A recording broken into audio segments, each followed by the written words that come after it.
Bonjour et bienvenue dans cette nouvelle vidéo. Nous sommes reçus aujourd'hui dans les locaux d'Eurial à Paris et je reçois aujourd'hui Thierry Scher, directeur général opérationnel d'Eurial Service, et Frédéric Raymond, responsable commercial. Bonjour messieurs. Bonjour. J'aimerais aujourd'hui faire un point plutôt économique sur le marché de la santé. Thierry, est-ce que tu peux nous en dire un petit peu plus? Alors évidemment, ce marché est très structuré, il est très structurant et donc on s'appuie sur des demandes qui sont extrêmement fortes. Et on constate toujours dans les pays développés, puisque nous avons repoussé les frontières, comme tu le sais, donc au-delà de la France, on constate que dans les pays développés, il y a beaucoup de demandes et pas suffisamment d'offres en matière notamment d'établissements de santé. Donc ça sera vrai pour tout ce qui relève du résidentiel, notamment pour accueillir des personnes handicapées, des personnes seniors qui ont des besoins médicaux, je pense à des EHPAD ou des choses comme ça. Mais c'est aussi vrai pour tout ce qui est dispense de soins au travers des différentes cliniques.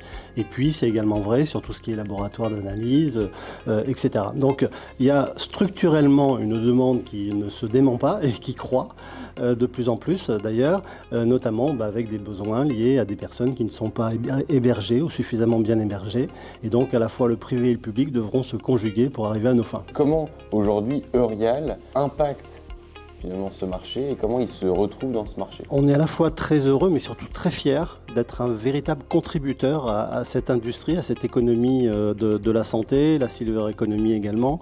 Donc pourquoi on estime être un véritable contributeur et ça nous rend très fiers? Parce que les exploitants eux-mêmes, de qui on est très très proche, et c'est une des particularités, voire un ADN finalement d'Eurial, les exploitants viennent directement, spontanément nous demander de gérer leur foncier à leur place. Donc ils externalisent et de plus en plus la gestion du foncier, et on est là pour ça, parce que nous on sait faire ça finalement, on sait gérer la pierre, alors qu'eux ils préfèrent se concentrer et concentrer également tous leurs moyens, le cash finalement disponible, pour le développement de leur core business, à savoir, et je tiens cette expression d'un exploitant lui-même, nous notre métier c'est d'accoucher davantage et d'opérer davantage. Donc laissons-les faire leur métier, et nous on fait le nôtre qui est de les affranchir finalement du tracas de la gestion de l'immobilier, et je pense qu'on fait ça plutôt pas mal aujourd'hui avec 260 immeubles dans le monde entier. Quel est le vrai besoin que vous voyez aujourd'hui avec vos années d'expérience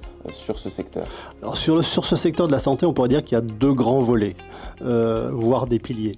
Premier volet, c'est l'économie de la longévité. Il n'a échappé à personne qu'on vivait de plus en plus vieux. En revanche, ce qui est très important, c'est de savoir comment. Comment peut-on accompagner un certain nombre de personnes? Et là aussi, ce que je disais à l'instant, donc on constate un déficit en termes d'hébergement qui est extrêmement important. Et ça, c'est en train de s'accroître de façon très très importante. Et là encore, le public, tout ce qui est pouvoir public, ne pourra pas subvenir à ces besoins. Donc il faudra faire jouer le public, il faudra faire jouer le privé, il faudra faire jouer également le fait de favoriser le maintien à domicile. Tous ces éléments vont contribuer à ce qu'on arrive à nos fins. Ça, c'est le premier point, la longévité. Le deuxième point, c'est comment consomme-t-on la santé aujourd'hui, que ce soit en matière de chirurgie ambulatoire qui a explosé ces dernières années, donc qui signifie ensuite que les établissements s'adaptent et évoluent pour répondre à ces nouveaux enjeux. Donc un établissement d'aujourd'hui n'a rien à voir avec un établissement d'il y a 10 ans, et probablement rien à voir à un établissement dans 10 ans. Vous anticipez, donc peut-être dans l'anticipation, il y a peut-être du neuf? Absolument, absolument, et parce que justement, on a aussi comme ambition vis-à-vis de nos 60 000 associés, rends-toi compte quand même, depuis 10 ans, puisqu'on fête les 10 ans de Pierreval Santé, finalement il y a 500 nouveaux associés par mois en moyenne qui nous rejoignent, donc c'est absolument extraordinaire, et merci à tous. Et bien pour sécuriser finalement le capital ou l'épargne qu'ils nous ont confié, il est très important que l'on restructure également notre portefeuille avec notamment des nouvelles acquisitions, des acquisitions dans le neuf, voire des accompagnements sous forme de VFA. Et aujourd'hui donc on a un peu modifié, adapté pour anticiper justement notre politique d'acquisition en accompagnement donc des exploitants sur des VFA. Donc on connaît déjà le locataire, donc ce qui est quand même assez serein en matière de positionnement en ce qui concerne le Pierreval Santé, mais ça crée de la valeur future et c'est ça qui est très important. Il y a un actif que j'aime bien, que nous venons de livrer. Il a été livré au mois de juin cette année, à côté de Marseille. C'est le siège social Europe d'une très, très importante entreprise, une entreprise américaine, qui est numéro 2 mondial dans le diagnostic du cancer. Et elle a choisi donc ce bâtiment tout neuf pour en faire son siège social Europe, donc une dimension importante pour cette entreprise. Et puis une configuration qui est assez révélatrice. L'immeuble fait un peu plus de 6 000 m², 3 000 m² de bureaux, un laboratoire, un campus, des parties communes évidemment. Donc on est dans un actif multi-usage. On veut répondre à tous les besoins de la santé, donc c'est des bureaux, parce qu'il faut bien que les entreprises assurent leur développement, les entreprises de santé, du laboratoire, on est dans la recherche, on est dans le futur, on travaille déjà aux prochaines solutions santé, et puis encore une fois, la santé, Thierry vient de le dire, de la clinique, du laboratoire, des centres d'hébergement, résidences seniors, EHPAD, et puis une poche de diversification, santé, qui n'est loué qu'à des acteurs de santé, des bureaux, de la logistique, des locaux d'activité, mais encore une fois, santé. Nous ne faisons que de la santé, nous faisons toute la santé. Rien que la santé, que de la santé pour la santé, ça je l'ai bien compris et c'est important de le dire parce que c'est fléché, vous donnez un sens à l'épargne des clients. Est-ce qu'on peut avoir également une idée sur la moyenne des baux? Avec plaisir. Alors pour cette acquisition, elle est en France, vous l'avez entendu, à Marseille, bail de 12 ans. Vous l'avez entendu aussi, on a une dimension internationale. L'international a plein de vertus pour nous, déjà qu'on veut répondre à tous les besoins de santé, où qu'ils soient, mais aussi à l'international, on peut mettre en place des baux longs, voire très longs. Et quand je dis long ou très long, c'est des baux de 20 ou 30 ans ferme. Évidemment, comme on a 70% de notre patrimoine à l'étranger, ça a un impact sur la durée des baux. La durée moyenne des baux aujourd'hui est quasiment de 16 ans, et la durée moyenne ferme est de 15 ans et demi. Donc on a une vision long terme de l'accompagnement avec nos locataires. C'est ce que Thierry disait tout à l'heure, on accompagne nos partenaires, les exploitants santé, dans le long terme, et ça se voit même dans la durée des baux. Au niveau effectivement de la valorisation, du prix de reconstitution, on sait que c'est le critère principal de la bonne santé d'une SCPI, et en même temps, si la bonne santé d'une SCPI santé est bonne, je pense qu'il faut y aller et que les feux sont verts. Alors ça fait tout à fait le relais avec ce que vient de dire Frédéric, c'est-à-dire la durée des baux, finalement, elle correspond quasi à peu près à la durée de détention d'une SCPI. Donc c'est pas mal quand même de calquer l'actif sur le passif.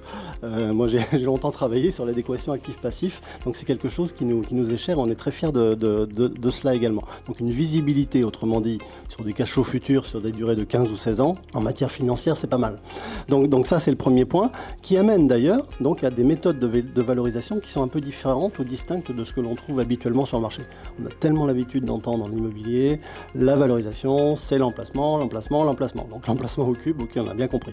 Alors non pas qu'on se désintéresse de l'emplacement, c'est toujours important, mais pour nous, c'est pas ça. Pour nous, c'est la relation avec l'exploitant, la bonne compréhension de l'exploitation, donc du business model finalement de cet exploitant, des cash flows futurs, etc., la part du loyer dans les bidas, etc., etc. Et enfin l'usage, parce que ces usages justement évoluent et donc donnent là aussi de la valeur très différente à l'établissement ou au foncier. Donc c'est ça qui nous importe aujourd'hui, ce qui nous amène aujourd'hui d'ailleurs à une valeur de reconstitution, pardon, excusez-moi, de reconstitution qui est, comme tout le monde le sait, donc si on devait reconstruire le parc à l'identique, combien ça coûterait ou combien ça vaudrait. Donc aujourd'hui, on est reparti très légèrement à la hausse, qui là aussi va dans le sens de on veut protéger absolument le patrimoine et la façon dont nous ont confié l'épargne, quelques 60 000 associés aujourd'hui. Donc ça c'est le premier point, la valeur de reconstitution stabilisée et on repart légèrement à la hausse. Deuxième élément qui protège également le capital, c'est que le prix de souscription est resté stable. Donc on a fait évoluer ce prix, on a revalorisé. Le prix de souscription, on est passé de 200 à 204 euros. Exactement, on se parle de fin 2022. 2023, on a tenu la route avec ça et 2024 également. Donc pas question aujourd'hui à court terme de diminuer ce prix de souscription qui est un élément que l'on surveille comme le lait sur le feu. Donc ces deux éléments, prix de souscription et valeur de reconstitution, sont les facteurs clés finalement de la protection du patrimoine de nos 60 000 associés. Écoutez, merci beaucoup messieurs d'avoir été aussi transparents et vous savez maintenant que je finis une vidéo par la question à 1 million, la question du client. Donc désormais c'est la question client. On a eu beaucoup de retours concernant finalement une petite baisse du rendement et on aimerait savoir comment ça se fait. Voilà, on est au bout de 10 ans, un petit moment d'effritement sur le rendement. Déjà l'immobilier n'est pas un long fleuve tranquille, donc on n'est pas sur quelque chose...